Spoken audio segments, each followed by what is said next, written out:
July 13 വരപ്രസാദ കന്യക.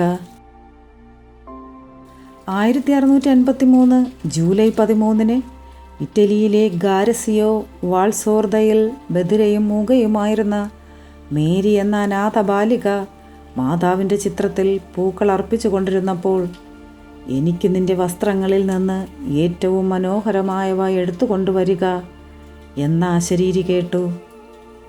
ഈ അത്ഭുതത്തെപ്പറ്റി നാട്ടിലറിഞ്ഞപ്പോൾ ജനങ്ങൾ മാതാവിനെ വണങ്ങുവാനായി കുന്നിൻമുകളിലെ ചെറിയ ചാപ്പലിൽ ഒത്തുകൂടി.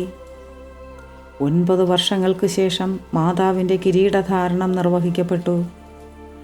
1858 ഏപ്രിൽ 3 വർഷങ്ങളായി ശരീരം തളർന്നു കിടപ്പിലായിരുന്ന മഗ്ദലൻ ഗിരാർദി എന്ന സ്ത്രീക്ക് രോഗസൗഖ്യം ലഭിച്ചു.